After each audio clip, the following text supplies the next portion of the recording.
Vous êtes sur le point d'écouter Distorsion, un podcast sur 911, the address of your emergency. I just had a 12-year-old boy show up here at my front door asking for help. Said he just came from a neighbor's house, and we know there's been problems at this neighbor's house. He's emaciated, he's got tape around his leg, he's hungry, and he's thirsty. des histoires étranges de l'ère numérique.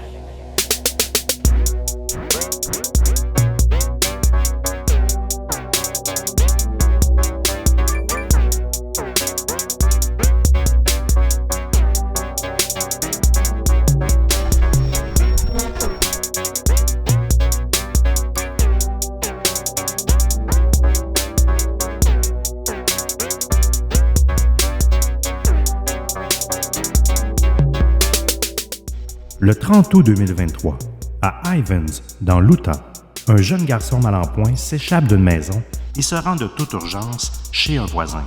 Il s'agit de Russell Franke, le fils de 12 ans de Ruby Franke, une YouTubeuse très connue. Et il n'est pas seul. Sa petite sœur Eve est toujours captive dans la maison avoisinante. Mais que se passe-t-il dans cette maison? Et où est leur maman Ruby Franke? Suivez-nous alors que nous plongeons dans l'envers du décor d'une famille soi-disant parfaite parmi les plus suivies sur le web.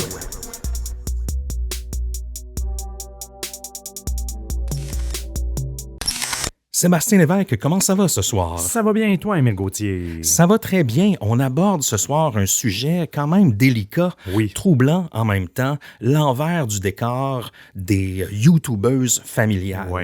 On sait que c'est tout un sujet. Ce type de contenu-là est monté vraiment à proéminence dans les années 2010. Oui, exactement. On dirait qu'il y en a eu vraiment beaucoup à cette époque-là. Entre-temps, il y a eu quelques scandales, puis on dirait que ça s'est calmé, mais ça existe encore beaucoup quand même. Il ne faut pas exagérer. Là. Ça s'est calmé, je pense, au niveau des pratiques. Oui, je pense que les règlements sur YouTube encadrent mieux le contenu destiné aux enfants aussi. Oui, mais ils n'ont pas eu le choix après tous les scandales et souvent YouTube était mis de l'avant aussi parce que les internautes pouvaient dénoncer des vidéos des mois, des années sans que la chaîne soit fermée ou quoi que ce soit. Là. Mais après différents scandales, mais là, justement, ils ont resserré les règles.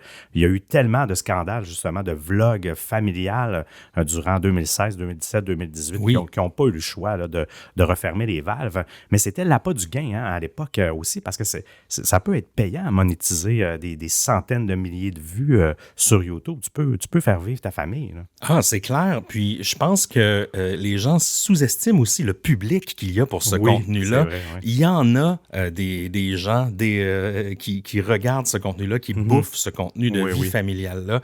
Moi, on dirait que j'ai comme audience, ça me touche pas du tout, dans le sens que j'ai pas envie de prendre mon temps à moi pour regarder ce que fait une famille en direct. Parce que souvent, c'est un peu banal. Hein? C'est aujourd'hui, on fait les lunchs. Hein? Aujourd'hui, on joue à tel truc. Puis, on dirait que j'en ai assez à gérer dans ma vie familiale à moi pour pas avoir envie de regarder celle des autres. Ben non, c'est ça, tu sais, comme tu dis, perdre du temps de ton quotidien pour regarder le quotidien de quelqu'un d'autre, ça peut devenir lourd, mais bon. Mais il y a un public pour ça, c'est définitif.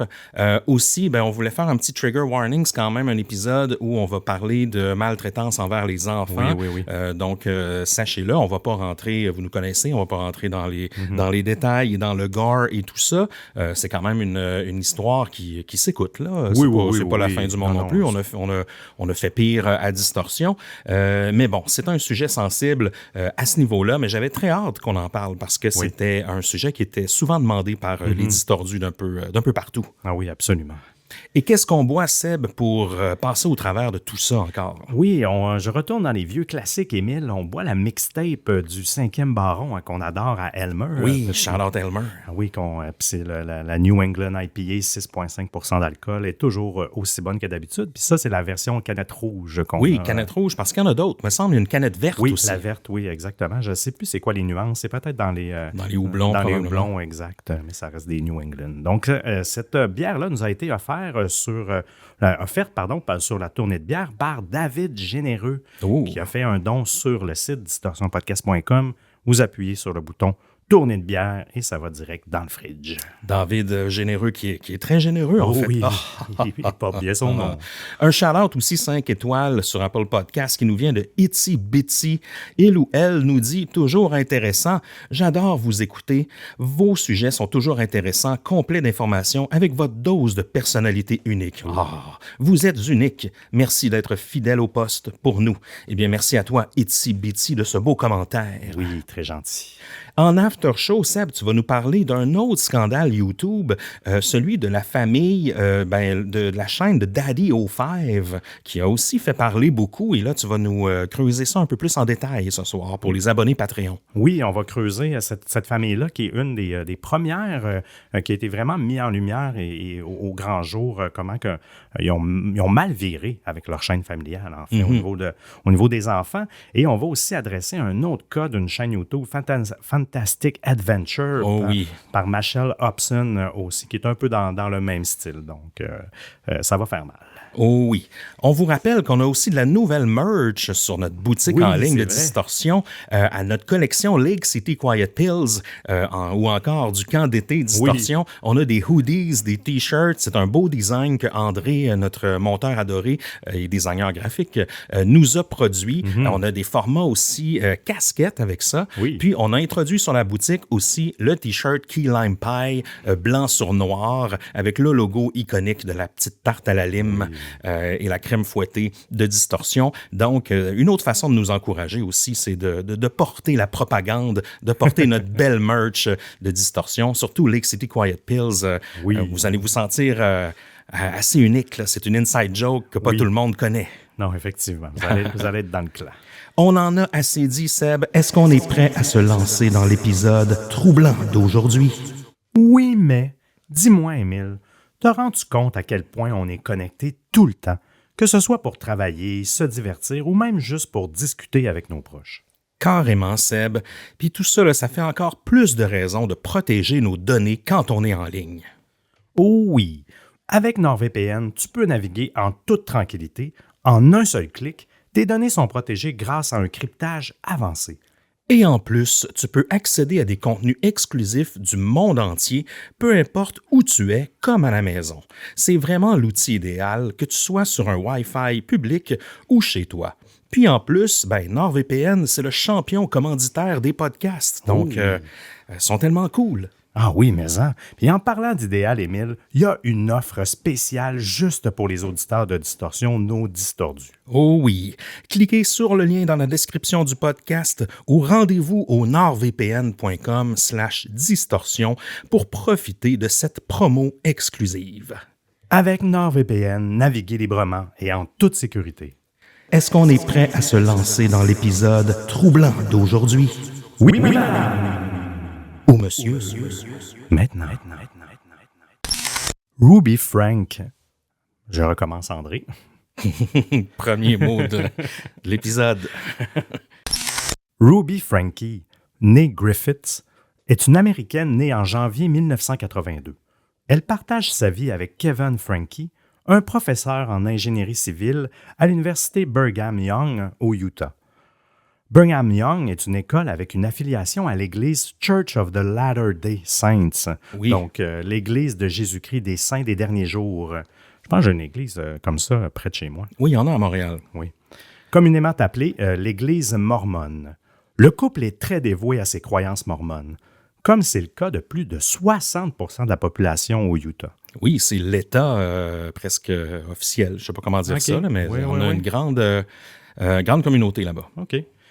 Le couple a son premier enfant en 2003, Shari. En 2005, c'est Chad qui va naître, suivi d'Abby, Julie, Russell, et la dernière enfant, Eve, va arriver en 2013. En 2015, Ruby Franke a l'idée de lancer une chaîne YouTube. À cette époque, le style family vlogging est déjà populaire, alors elle suit une tendance en créant la chaîne 8 Passenger pour les 8 membres de la famille. Donc, les 8 passagers. Oui, je trouvais que c'était un très beau nom au départ brillant. Pour sa chaîne. Non, c'est un beau titre. Oui, c'est marketingment parlant, c'était bien. La toute première vidéo de 8 Passenger s'appelle « The Making of Eve ». Oh, de la porn. où l'on voit des extraits de la famille avant la naissance de la petite, puis des images d'Ève qui grandit puisqu'elle est née 2 ans plus tôt.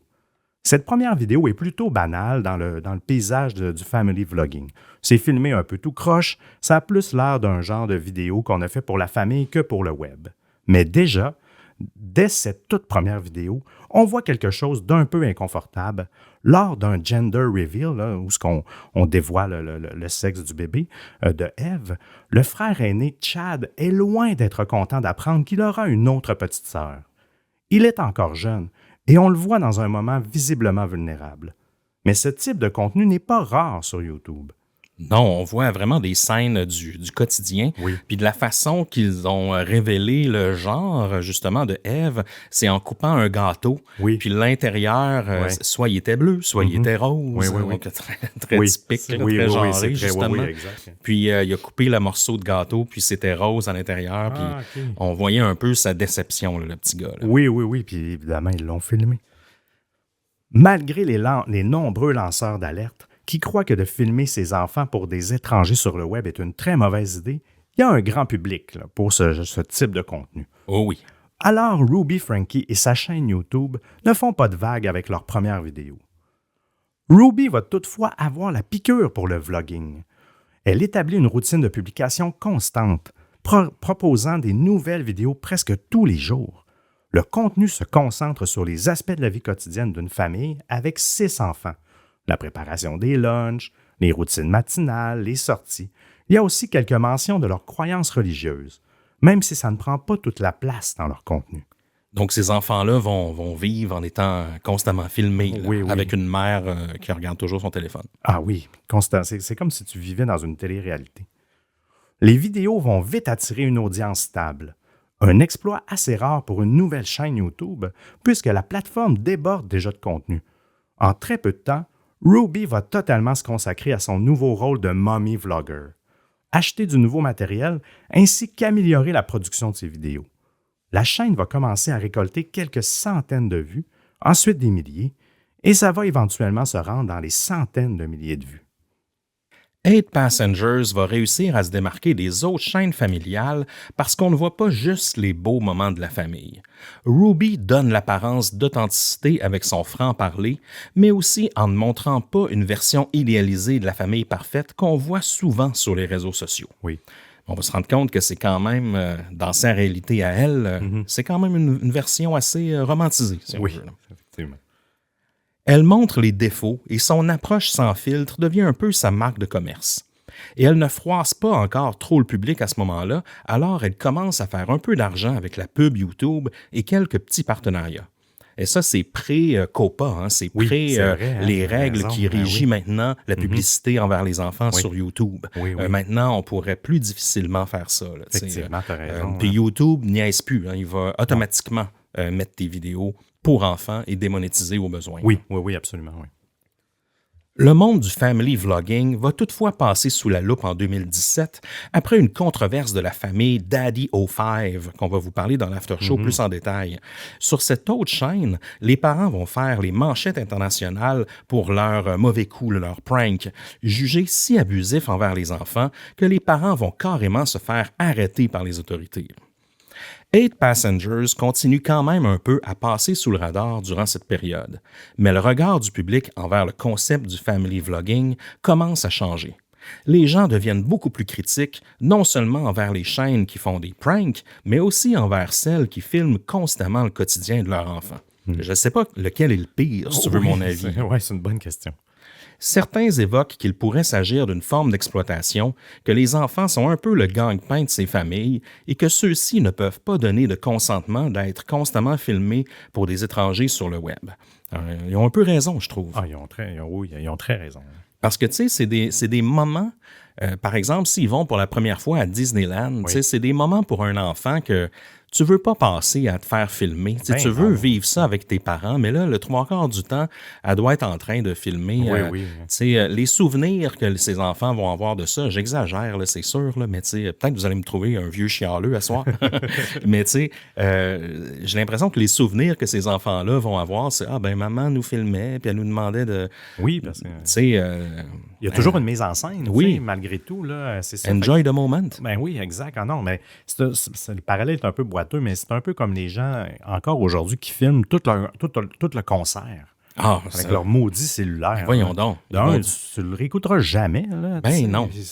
Vivez donc le moment, regardez-le. Là, des fois, il y en a que c'est long, là, des minutes entières. Ah ouais. Ils vivent par l'écran de leur téléphone ce qu'ils voient. Moi, je trouve mais là, parle-moi pas sur l'étiquette de concert parce qu'on pourrait faire un épisode là-dessus. Ça serait une bonne idée d'after show, je pense, l'étiquette de concert. Effectivement. En dérivant un peu de notre ligne éditoriale.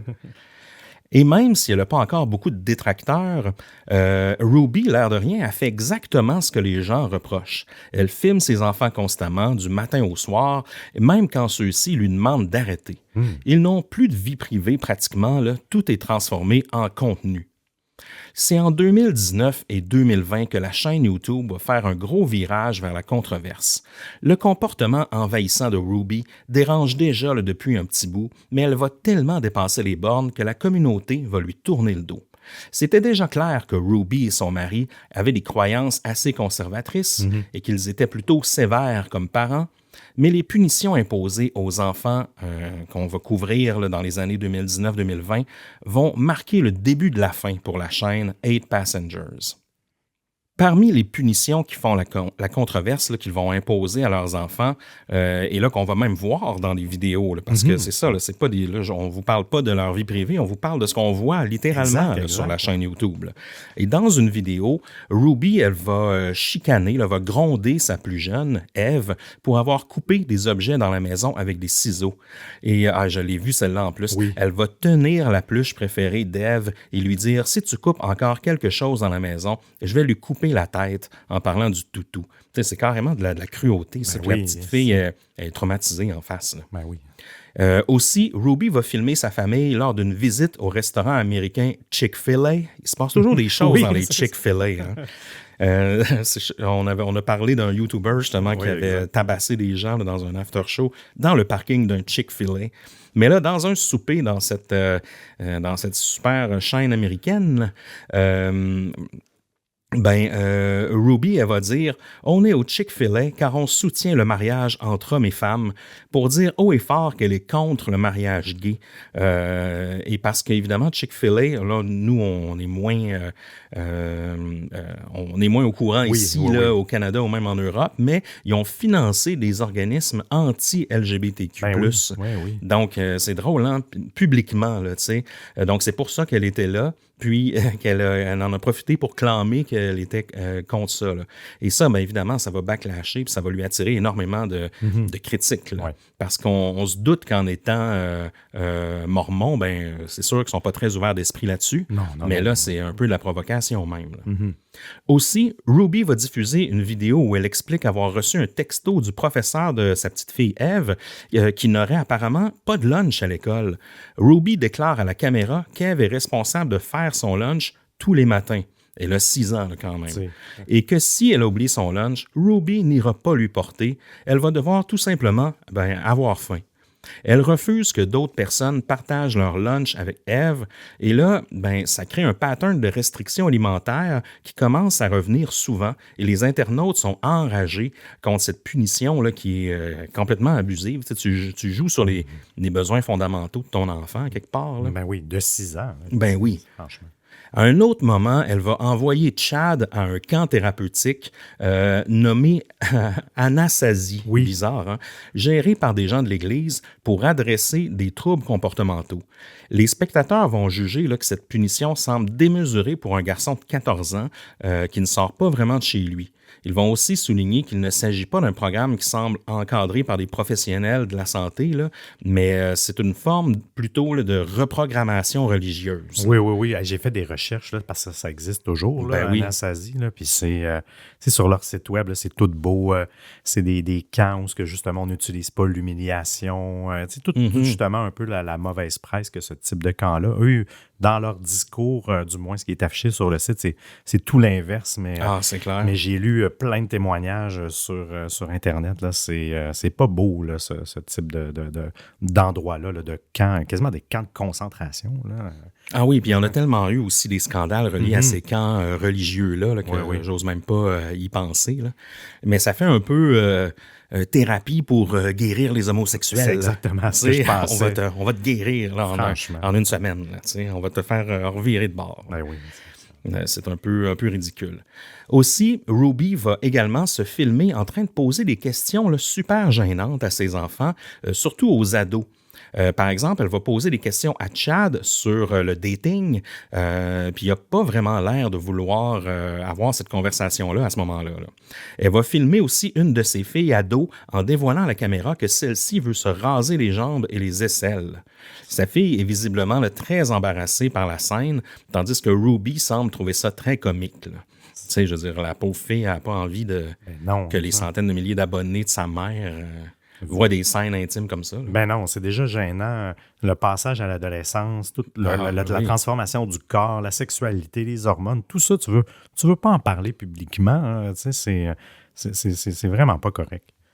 Ruby va continuer à faire des restrictions. Pas de déjeuner avant d'avoir fini ses tâches ménagères, nettoyer le plancher à 4 pattes, ne pas donner de cadeau de Noël comme punition, pas le droit de toucher à un appareil électronique pendant plus de 6 mois. Ça, ma fille capoterait. Là. Tout semble être une confrontation avec ses enfants. Et le malaise est très évident dans chaque vidéo. Les enfants ont l'air déprimés. Ils déclarent qu'ils n'ont pas d'amis ni de vie sociale.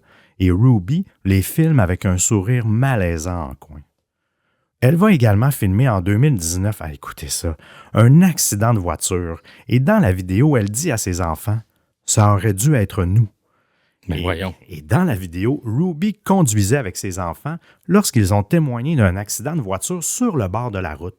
Ruby a filmé la scène, se précipitant vers l'accident avec sa caméra en main et a exprimé son sentiment que cela aurait pu ou même dû leur arriver, présentant l'expérience comme une leçon de gratitude et de réflexion à ses enfants qui actuellement sont complètement terrifiés. Imagine la scène, Émile, là, pour la victime de l'accident. Là. Tu viens de subir un accident de voiture, il y a une mommy vlogger là, qui allume sa caméra et se précipite vers toi pour te filmer là, dans un moment assez traumatisant. Là, quand tu as un accident, tu es sous le choc. Son jugement est vraiment pas très bon. Là. Je pense que si j'avais à choisir entre me faire attaquer par une armée de zombies ou une armée de mommy vloggers, je choisirais les zombies. Oui, c'est moins dangereux. Parce que justement, en parlant de zombies qui mangent le cerveau, ben, ces gens-là comme Ruby, ils ont ce qu'on décrit souvent comme le content brain, un cerveau à contenu. Donc, toute opportunité de faire du contenu pour YouTube est bonne, peu importe les circonstances qui s'impliquent et tout ça, c'est de la maladie. Là. Il y en a qui ont cette maladie-là puis qui ont juste 30 abonnés. Oui, aussi, effectivement. Une punition envers Chad va toutefois faire le tour de la toile. En début de 2020, Ruby publie une vidéo où elle parle du camp Anasazi avec Chad et il déclare qu'il n'a plus de lit. Ruby va dire avec un léger malaise « Je ne crois pas que les spectateurs savent ceci ». Ils vont ensuite élaborer un peu en expliquant que Chad a perdu son privilège de chambre, entre guillemets, il y a de ça 7 mois, et qu'il dort depuis sur un beanbag comme punition, là, un gros pouf. La raison d'une telle punition, Chad, qui partageait auparavant sa chambre avec son petit frère Russell, avait fait un coup à celui-ci. Il lui avait fait à croire qu'il partait à Disney World et que Russell devait faire ses valises. Chad lui ensuite dit que c'était une blague et Russell était évidemment assez choqué, déçu. Mais comme punition, Ruby a retiré le droit à Chad d'avoir un lit et une chambre. Okay. C'est un peu intense. Hein? Tout ça est raconté un peu de façon casual là, dans la vidéo, comme si de rien n'était. Et Chad rit même un peu en expliquant son prank de Disney, mais Ruby a le regard très sérieux. Elle dit même à Chad qu'il devrait prendre ça un peu au sérieux et que s'il n'a pas appris sa leçon, qu'il devrait peut-être retourner sur le beanbag. Le ton devient immédiatement lourd et on voit la peur dans le regard de Chad. Ah oui, on comprend. Ça a très mal passé auprès des spectateurs. En mai 2020, une pétition sur change.org est lancée pour dénoncer la chaîne YouTube 8 Passenger. mais aussi pour demander au service de la protection de la jeunesse d'enquêter sur la famille Frankie. La pétition va accumuler plus de 17 000 signatures. La famille sera visitée par le Child Protective Services, le CPS, plusieurs fois, et une douzaine d'appels à la police seront faits par des internautes pour dénoncer Ruby Frankie entre 2020 et 2021. La chaîne YouTube a plus de 2,2 millions d'abonnés. Mais rien ne va plus. Les commentaires sont négatifs, il n'y a plus de partenariat publicitaire, et Ruby ainsi que Kevin, son mari, sont de plus en plus sur la défensive. Ils traitent les internautes de snowflakes et continuent à punir leurs enfants devant la caméra. Ah oui, je pensais pas qu'il y en avait autant. Je pensais pas que c'était du 2,2 millions. Là, j'imagine qu'il y en a beaucoup qui les suivent pour le drama aussi. Oui, c'est sûr que oui. Mais bon, c'est clair que ils ont une énorme audience. Mm-hmm. On n'a pas beaucoup parlé de Kevin, justement, Seb, Kevin Frankie, son mari. Parce que celui-ci, il participe moins au contenu, évidemment, là, mais il soutient à 100% les punitions que Ruby impose aux enfants. Là. Donc, c'est la famille là, qui est derrière ça. C'est pas juste Ruby, même si c'est elle qui est toujours devant la caméra. Mm-hmm. Il est aussi pire qu'elle, d'une certaine façon. Il répète un peu les mêmes excuses que Ruby quand il défend leurs choix parentaux et ne contredit jamais Ruby à la caméra. En janvier 2021, il y a un subreddit, donc une sous-section de Reddit là, qui va être créée, qui s'appelle 8 Passengers Narc, afin de documenter puis dénoncer les comportements de Ruby Frankie et de la chaîne là, 8 Passengers. Les subreddits de type Snark, ouais, j'ai dit Narc, là, mais c'est parce que c'est le S de Passengers.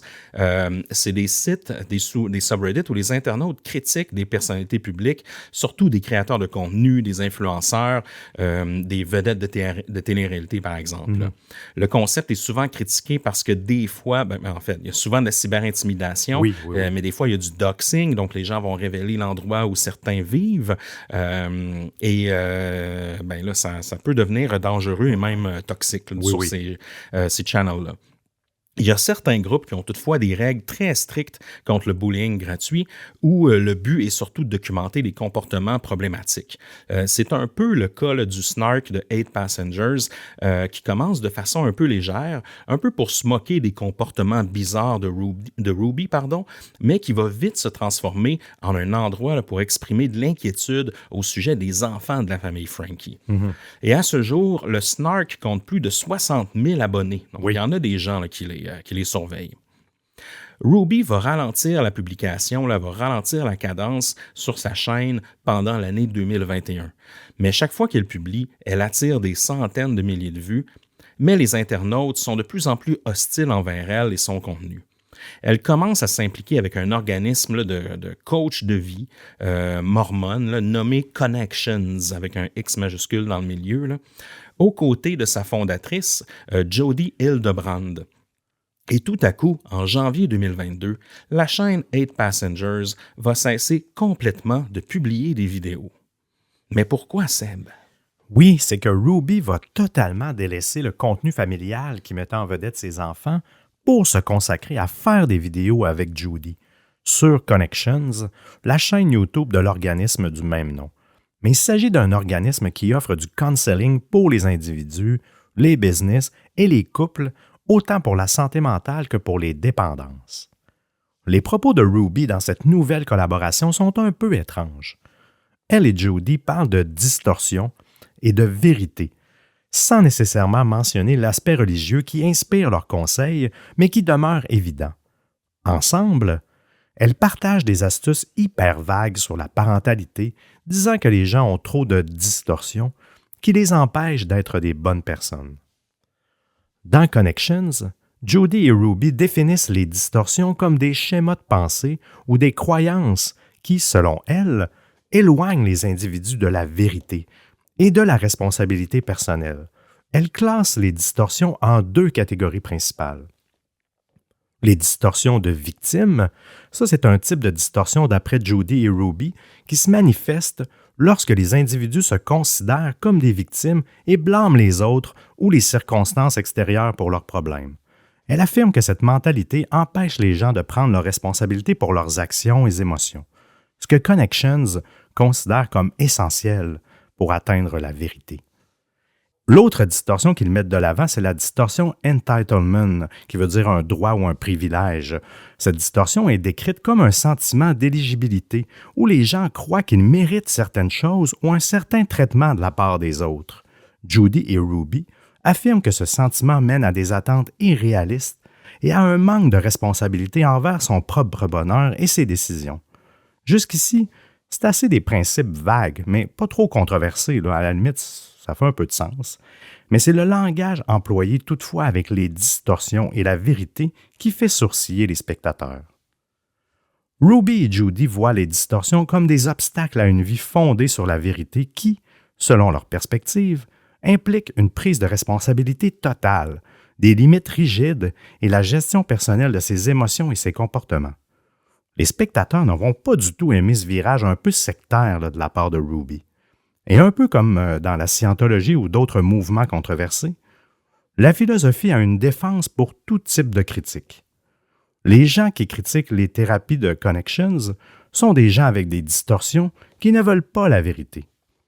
Judy et Ruby véhiculent aussi des propos problématiques envers plusieurs communautés, plus particulièrement la communauté LGBTQ et les personnes transgenres. Elles disent des trucs déshumanisants pour certaines communautés. Et durant cette période, Ruby devient une mental fitness trainer. Oh, ben oui, c'est l'étape d'après. Oui, un titre un peu inventé pour une coach de vie qui donne des conseils selon la philosophie de Judy. Ruby ne se ressemble plus du tout. Son regard est vide et est en pleurs souvent dans ses vidéos. Elle dit qu'elle ne montre plus ses enfants sur le web, même si elle avait fait des millions de dollars pour les protéger contre des distorsions.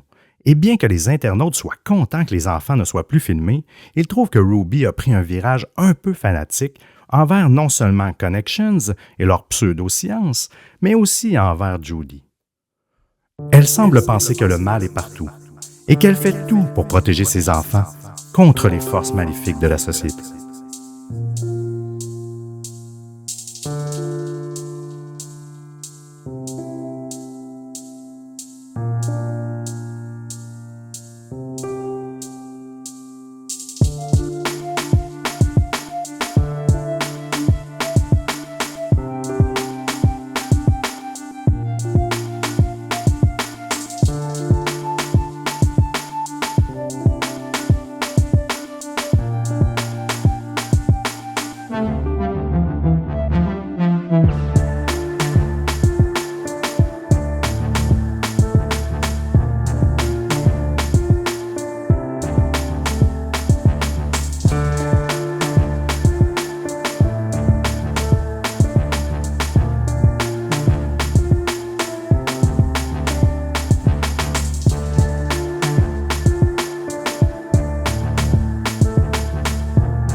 Qui est Jody Hildebrand? Jody est une thérapeute agréée du Utah, très active dans l'Église mormone. Elle a fondé Connections en 2007. Bien qu'elle ait son permis pour pratiquer cette thérapie, celui-ci a été suspendu en 2012 après qu'elle ait divulgué des informations personnelles partagées par un de ses clients à l'école Brigham Young qu'il fréquentait, ainsi qu'à son église. Oui, c'est louche. L'homme a d'ailleurs été excommunié de son église mormone ainsi que son école à la suite des informations fournies par Jody Hildebrand. Okay. Mais la suspension de son permis n'a duré que 18 mois et elle a continué à coacher des gens en amassant d'énormes sommes d'argent par le fait même. Les pratiques de Jody sont douteuses, pour le moins dire. Un lanceur d'alerte, un certain Adam Steed, a déclaré qu'il a tout perdu à cause de cette femme. Selon lui, elle partageait avec des gens extérieurs des informations privées qui avaient été dites dans un contexte thérapeutique.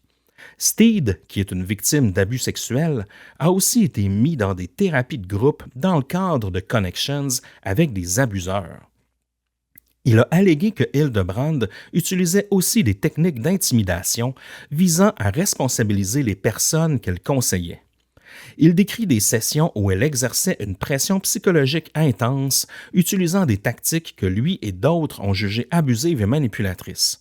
Il va même comparer Jody à Ted Bundy, qui n'est pas la meilleure comparaison que tu veux avoir. Non, oui. Mais un bel homme, hein? Tout le monde dit que c'est un bel homme. Oui, il pogne. Jody envahit la vie de Ruby, si bien que Kevin se fait sortir de la maison familiale en raison de ses nombreuses distorsions, quelque part à la fin de l'été 2022. Jody isole Ruby de plus en plus et passe énormément de temps chez elle. À cette époque, l'aîné de la famille, Shari, a déjà quitté le nid familial et sa mère ne lui parle même plus. Et elle fait la même chose avec Chad, qui a maintenant 17 ans. Elle l'oblige à quitter le nid familial pour aller vivre avec son père.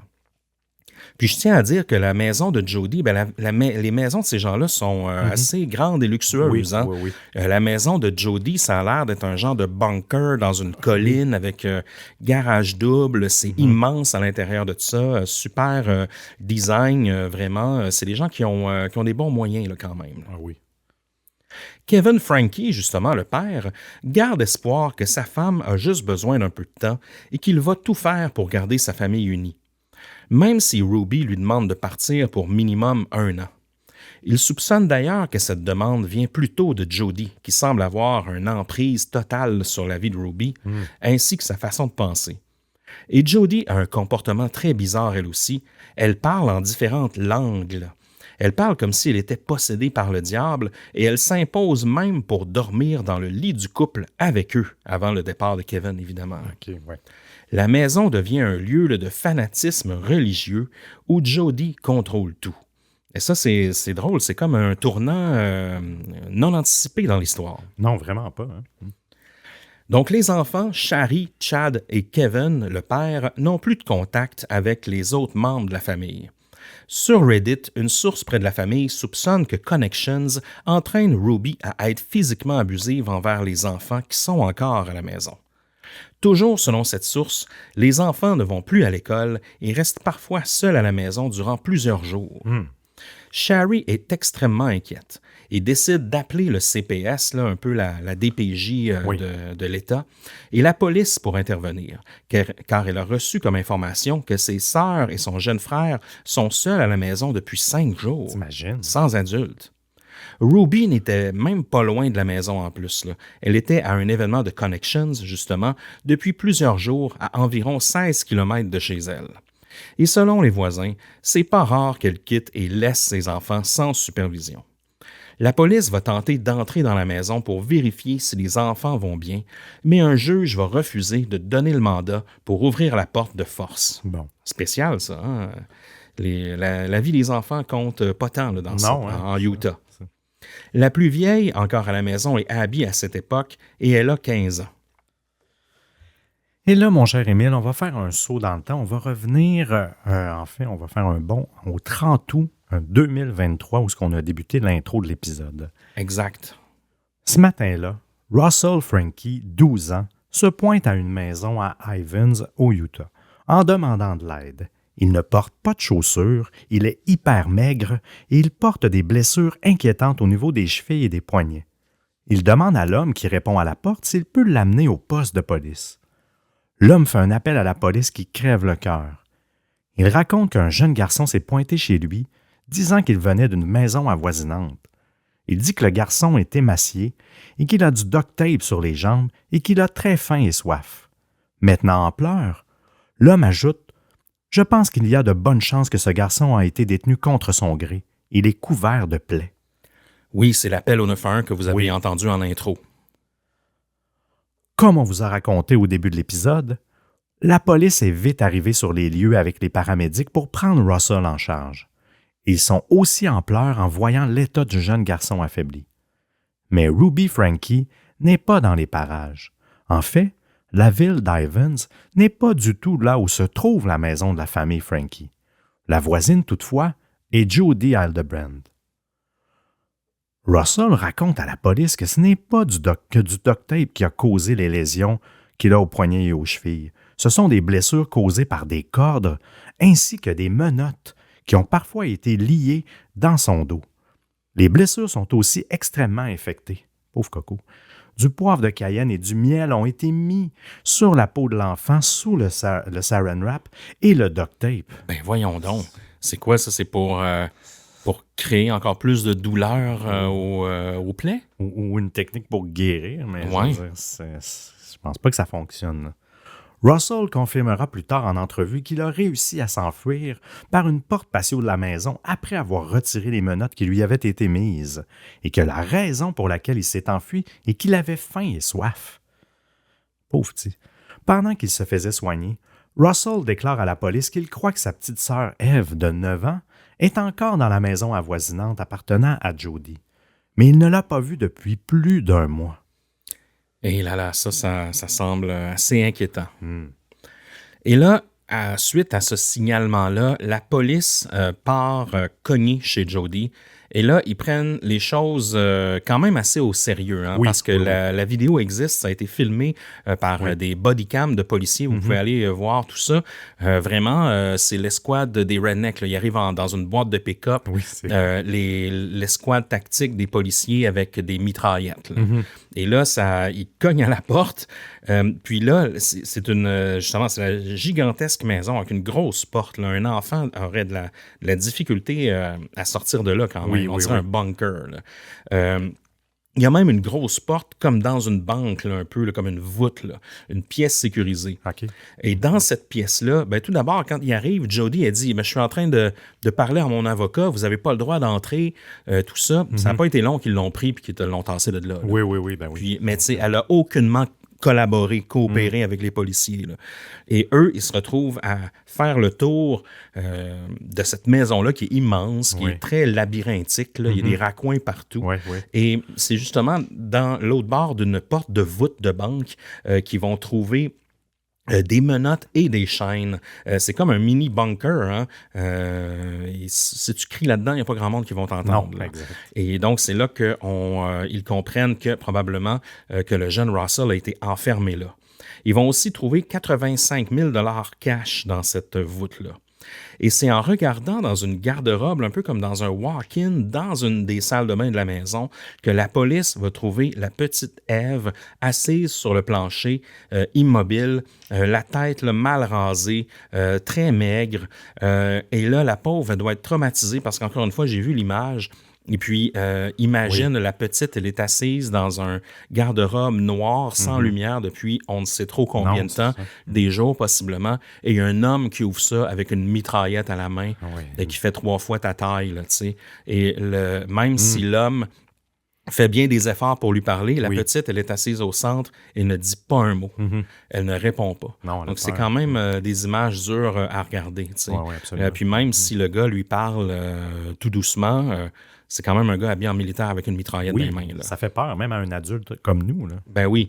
Ils vont lui commander une pizza, puis elle va manger là, une pizza et demie au complet. Donc, ça montre à quel point elle a dû être affamée là, pendant plusieurs jours, la pauvre. Là. Et après 4 heures dans la garde-robe, Eve est enfin transportée dans une ambulance là, pour recevoir des soins. Et là, où est la mère? Hein? Où est Ruby Franke? Jody, elle est sûrement dehors en train de se faire questionner brutalement par les autorités. Ruby, elle arrive peu de temps après et elle est arrêtée sur le champ avec Jody Hildebrand par le fait même. Et encore une fois, cette arrestation-là a été captée par les caméras des policiers. Ruby, elle est vraisemblablement sous le choc, elle est muette, elle dit rien. Elle fait juste bouger la tête là, pour acquiescer aux policiers. Elle est échevelée, puis elle-même, là, elle semble amaigrie, affaiblie. Là, elle n'a pas l'air en bon état, pas du tout. Là.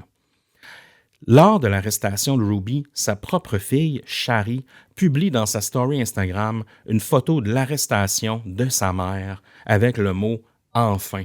T'imagines? Ah oui, t'imagines, hein?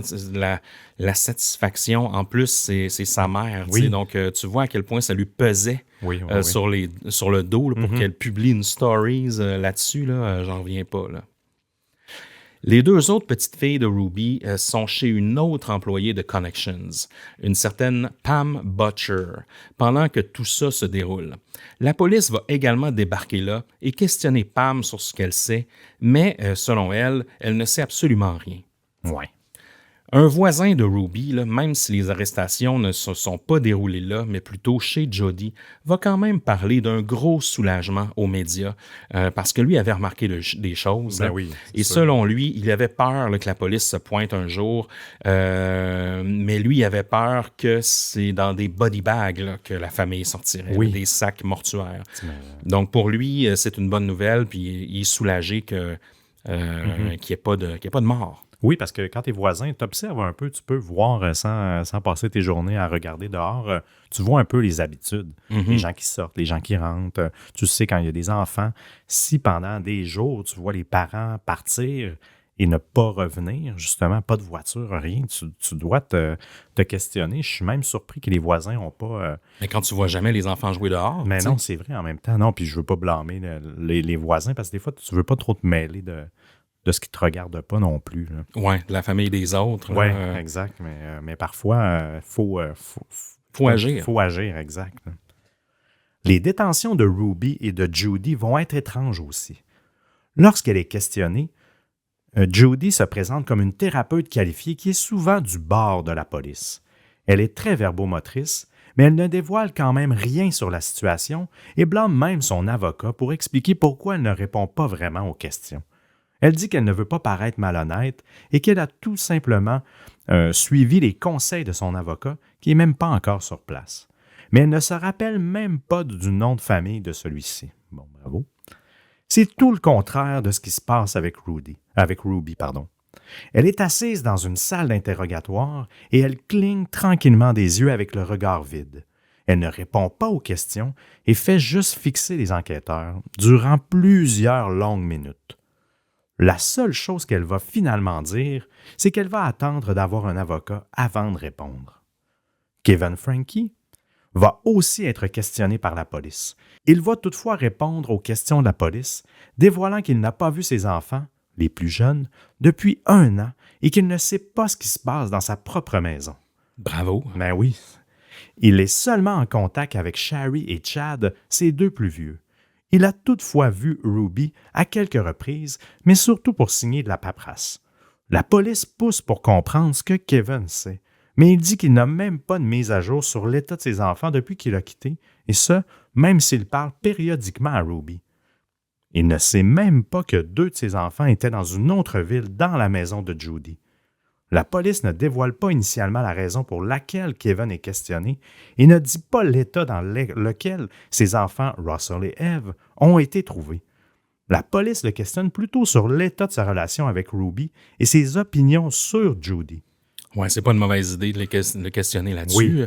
Moi, je battrais là, ne pas savoir où sont mes enfants. Là. Ah, ils sont dans la maison d'une membre de la secte de mon ex. Oui. Ou, c'est pas, ça me rassurerait pas. Là. Non, des fois, je comprends pas le laxisme des parents dans des situations comme ça. Là. Moi, j'aurais défoncé des portes. Là. Il dit qu'il soutient la business de Judy et Ruby, bien qu'il n'y soit pas lui-même impliqué. Il explique aussi que 8 Passengers, la chaîne YouTube, est désormais un ancien chapitre de sa vie et que c'est derrière lui. Mais il va toutefois parler un peu des controverses engendrées par leur contenu, notamment la punition du beanbag de Chad, et il va dédramatiser la situation, disant que c'était plutôt un choix de Chad de dormir sur un beanbag et qu'il avait l'option de dormir sur un futon. Il fait attention aux mots qu'il dit, et il déclare essentiellement qu'il soutient les punitions de sa femme imposées aux enfants. C'est lui aussi qui va dévoiler que la famille a perdu 90% de ses revenus avec la fermeture de la chaîne YouTube 8 Passengers. Ouais, fallait y penser avant, les amis. Ben oui, là, franchement. Puis il me semble que Chad, il a même déjà dit que dans une vidéo, j'avais vu ça aussi, il avait dormi plusieurs jours sur le plancher de la salle de bain, je pense. Oui, exact, oui, ça, je me rappelle Puis d'avoir là, vu. toute la famille riait, trouvait ça drôle. Ben Ruby, la première, tu sais. Puis lui, c'était pas clair qu'il trouvait ça drôle. Là. Mais non, humilier son enfant, c'est de la graine de tueur en série, là, que tu fais, là. Si je fais de la psychologie à 200.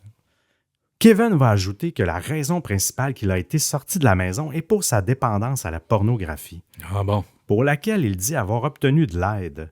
Il dit avoir fait tout ça avec l'espoir de pouvoir se réunir avec sa famille un jour. Je pensais que les gens religieux consommaient pas de pornographie. Ben non, hein.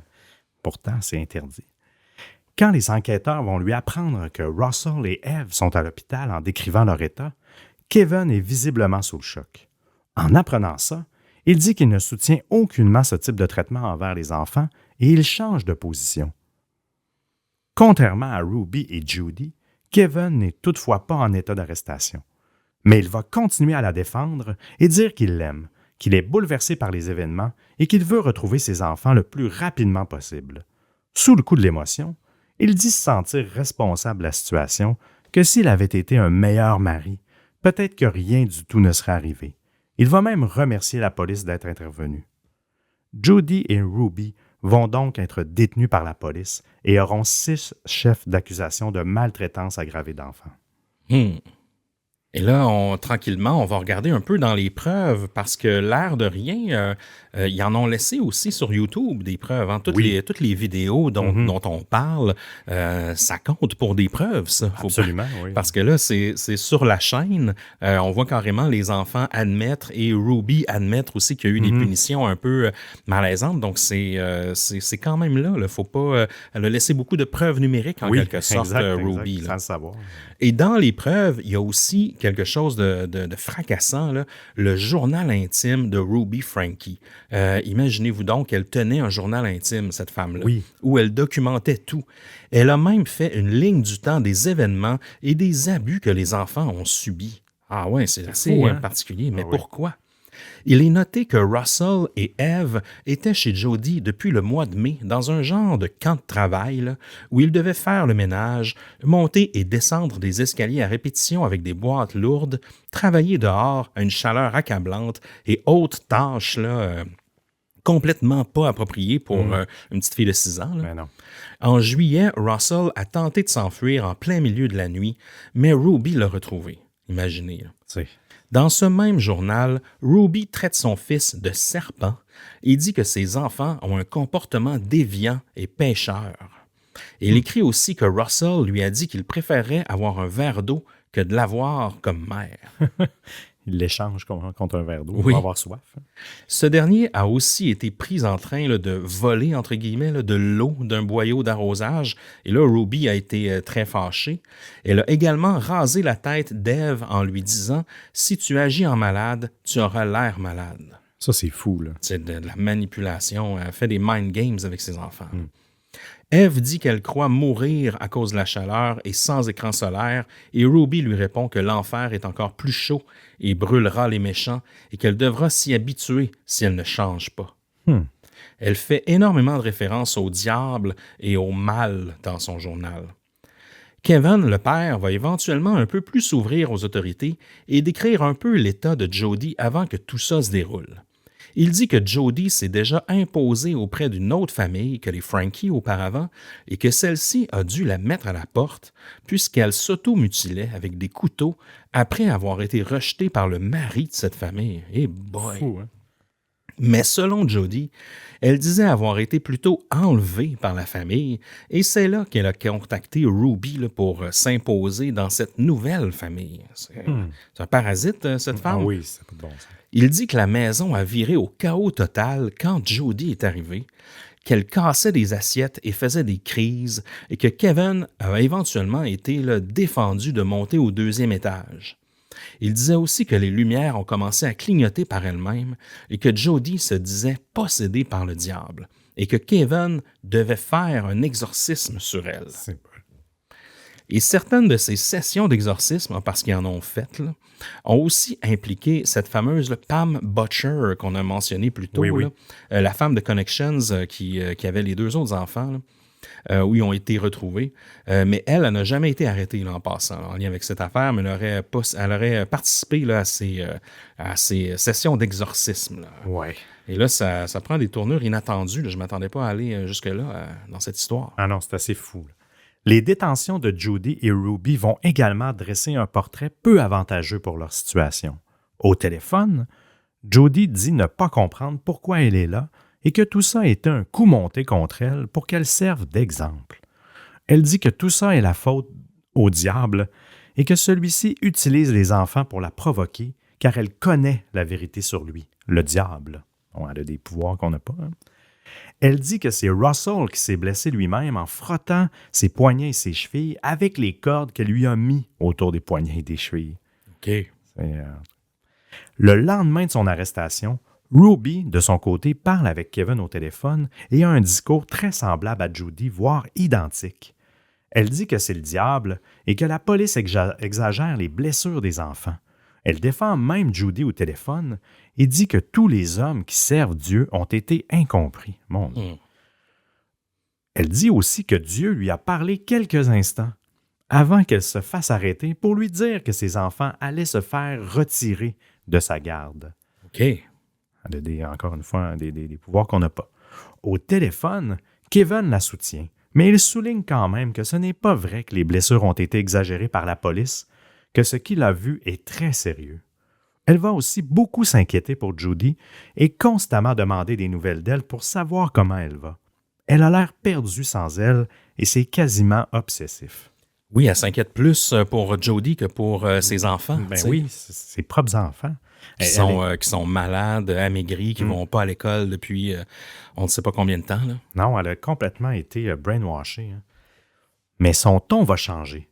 En octobre, Ruby ne défend plus Judy. Oh. À la place, elle se positionne désormais comme une victime du contrôle de Judy et que Dieu l'a aidée à ouvrir les yeux. Elle voit maintenant Judy comme une menteuse pour qui la santé mentale ne va pas très bien et que cette dernière ne connaît aucunement sa responsabilité dans la situation. Ruby fait carrément allusion à un lavage de cerveau. En fin novembre 2023, Kevin Franke va demander le divorce à Ruby. On ne va plus vraiment entendre parler de lui, sauf une courte apparition devant des législateurs afin que le système de la protection de la jeunesse soit amélioré. Dans son discours, il va toutefois seulement blâmer Judy et dire que sa connaissance et son exploitation du système affaibli de la protection de la jeunesse l'a permise de brainwasher son ex-femme. Selon lui, Judy connaissait tellement bien le système et ses rouages qu'elle a pu cacher durant tout ce temps les abus subis par les enfants Franke. Il dit que durant ce temps, des plaintes avaient été faites, mais que la loi n'a pas permis aux autorités d'intervenir. Il va même dénoncer ce qu'il décrit comme une protection de l'extrémisme religieux par la loi, qui permet aux abuseurs de se cacher. Je ne sais pas s'il y a tant raison là-dessus, hein, sur ce qui amène par rapport au... comment dire, un peu faire du déni quand c'est des organismes religieux ou du moins des comportements qu'on peut mettre sous le dos de la religion. Oui, bien c'est clair qu'eux, ils n'ont pas tellement de vision périphérique, hein, sont tellement dans les dogmes religieux, mormons et autres, qu'ils doivent toujours se tourner vers un expert de leur église, un médecin de leur église et tout ça. Donc, parfois, ils sont tellement isolés là-dedans qu'ils oublient comment fonctionne le monde extérieur. Mm-hmm, effectivement. Ruby Franke a accepté un accord de plaidoyer le 19 décembre 2023. Elle a donc plaidé coupable de 4 chefs d'accusation de maltraitance aggravée d'enfants, avec 2 autres accusations abandonnées dans le cadre de l'accord. Elle accepte aussi, dans le cadre de l'accord, de témoigner contre Judy au besoin, mais celle-ci va également accepter un accord de plaidoyer. Leurs documents de plaidoyer disent essentiellement la même chose, sauf que Judy a un détail de plus. Selon les preuves récupérées, elle aurait forcé Eve à sauter dans un cactus. Oh, mon Dieu! Le plaidoyer de Ruby indique aussi que cette dernière a donné des coups de pied à ses enfants avec des bottes. Je ne serais pas surpris. Non, moi non plus. Ruby Franke et Jody Hildebrandt ont été condamnés le 20 février 2024 pour leurs accusations de maltraitance d'enfants. Chacune a reçu 4 peines consécutives de 1 an à 15 ans de prison, totalisant une peine potentielle de 4 à 60 ans. Puis je vous explique. C'est que selon la loi au Utah, la durée maximale d'incarcération pour des peines consécutives est de 30 ans. Et la durée exacte de leur emprisonnement, mais ça sera déterminé par le Utah Board of Pardon and Parole, donc pas par un juge. Si le comité décide qu'elles auront assez cheminé dans 4 ans, bien, elles pourront sortir. Si c'est dans 10 ans, ça va être le cas jusqu'à un maximum justement de 15 ans. Ils n'ont comme pas de nombre fixe au départ, de ce que je comprends. Exact. Lors de l'audience de condamnation, Ruby Franke a exprimé des remords affirmant avoir été influencée par Jody et reconnaissant la gravité de ses actes. Jody a également exprimé des regrets, déclarant qu'elle aimait sincèrement les enfants, permets-moi d'en douter, et qu'elle acceptait la responsabilité de ses actions. Kevin se bat désormais pour récupérer la garde de ses enfants, mais toute la procédure a été scellée par un juge pour assurer la protection du bien-être de ceux-ci. Selon les dernières informations qu'on a, Kevin n'a toujours pas récupéré la garde. Ben, il y a peut-être un peu de travail à faire sur lui, Kevin, aussi, en fait, parce que je ne sais pas non plus si j'y confierais la garde aussi rapidement que ça. Non, tu as raison. À Kevin, là, pour avoir, en tout cas, je comprends qu'il n'est peut-être pas autant coupable que les deux autres, mais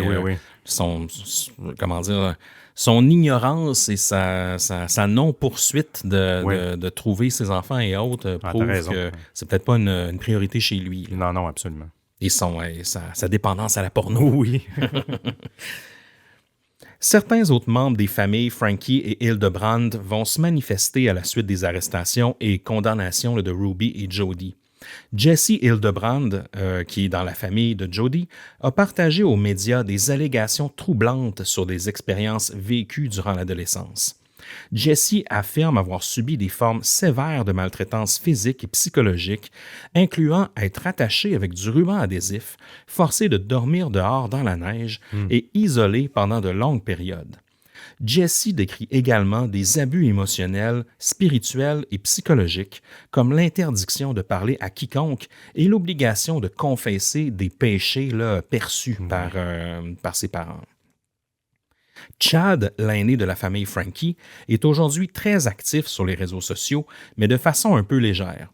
Il stream sur Twitch sous le nom Mr. Speeds, il joue à Fortnite et à Minecraft, il a une copine et il vit une vie de jeune adulte, somme toute assez normale malgré son passé troublant. Mais il fait quand même souvent allusion à sa mère sur TikTok où il fait carrément des blagues sur celle-ci. Exemple, durant un stream sur Twitch, quelqu'un dans le chat lui a demandé pourquoi il y avait 2 lits dans l'arrière-plan.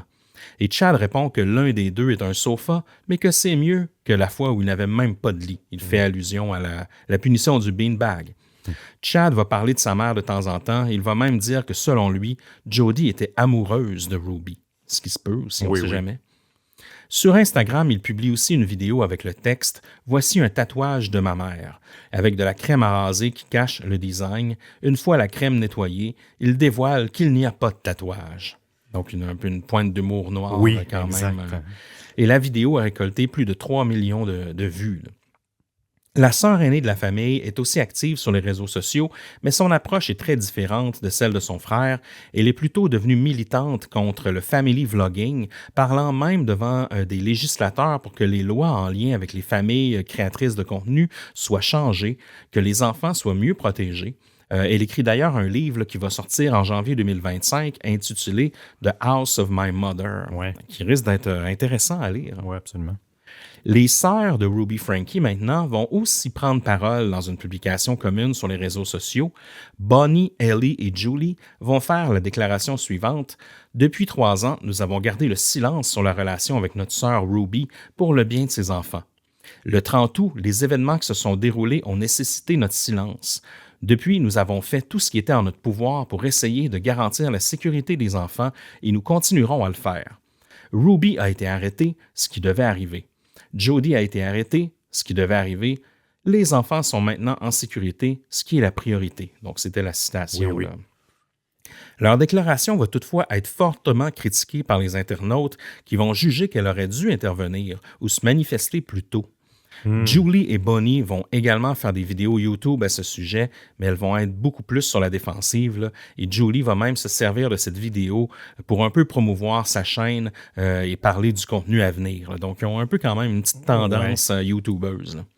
Bonnie, quant à elle, va directement blâmer Kevin dans sa vidéo et dire que c'était à lui d'intervenir.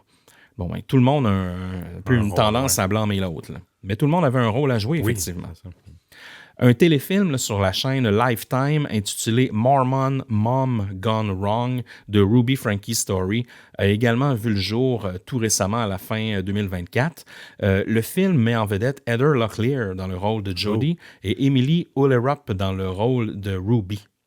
L'aîné des enfants Frankie, Shari, n'approuve pas du tout le film toutefois et demande aux gens qui la soutiennent de ne pas le regarder. Elle a précisé que ni elle ni ses frères et sœurs n'avaient été consultés pour le film et qu'aucun des bénéfices ne leur était versé. Shari a même qualifié le film de trash et a affirmé qu'il ne faisait qu'aggraver la situation de ses frères et sœurs qui veulent juste la paix. Oui. Ben, c'est sûr que ça met en lumière, ça les met toujours en lumière quand tu sors des films. Et notre recherchiste nous dit qu'elle a vu le film et que c'est vraiment mauvais. Oui. C'est très sensationnaliste et Kevin est dépeint comme une victime, tandis qu'il a quand même participé au contenu de la chaîne. Donc, c'est ça. Le film prend aussi plusieurs libertés, là. Donc, on n'a pas beaucoup d'étoiles selon notre recherchiste. Et voilà, c'est un peu ce qui conclut, Seb, là, la saga troublante là, de Ruby Frankie et de Jodie Hildebrand. Ça s'est terminé, ou du moins, il y a eu encore des développements récemment, comme on en parlait, là, octobre 2024. Il va peut-être en avoir dans le futur aussi. On va suivre ça de près, évidemment.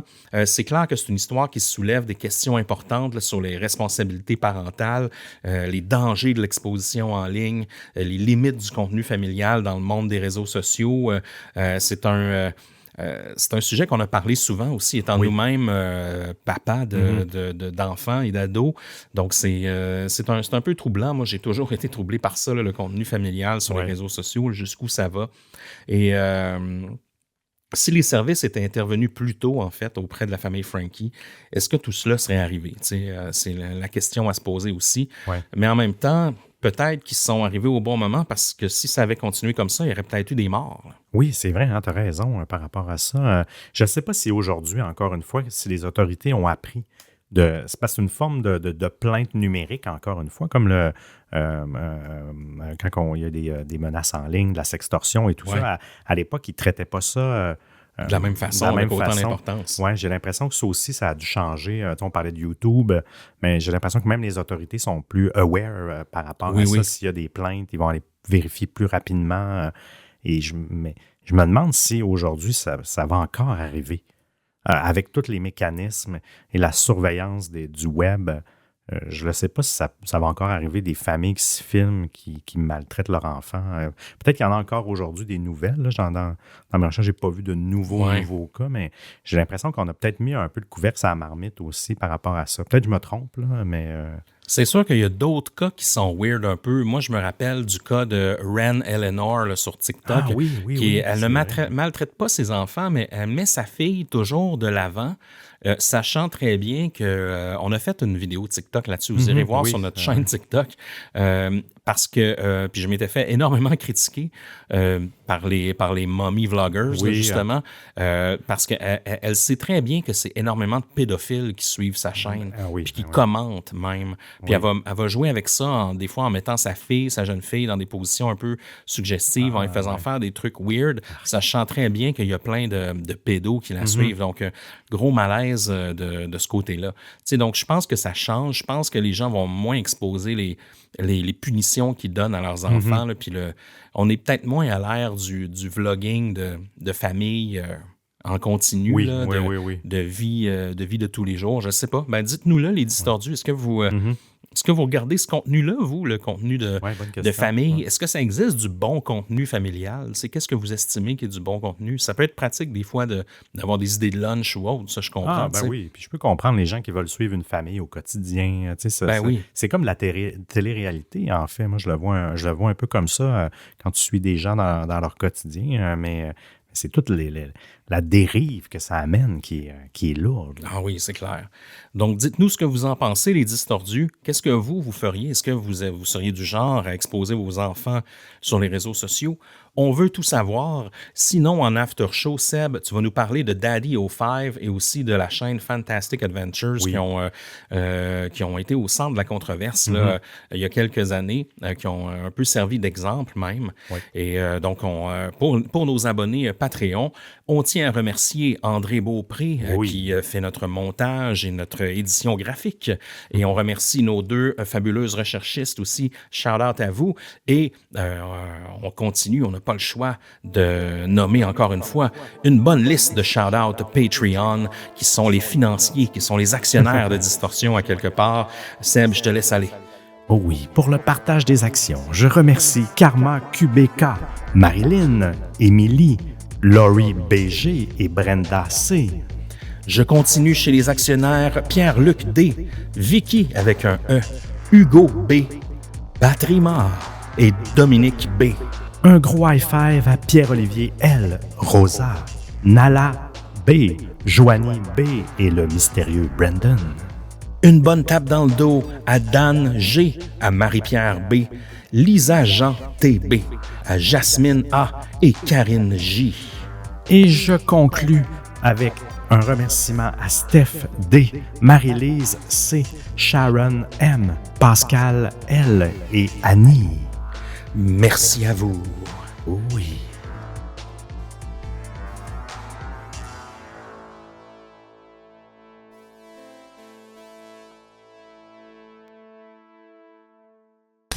Sinon, Seb, aurais-tu un mot de la fin pour nous ce soir? Si l'on cherche à monétiser sa vie de famille, il est essentiel de se rappeler qu'il est plus important de préserver la santé mentale de ses enfants que de se remplir les poches. Bien sûr.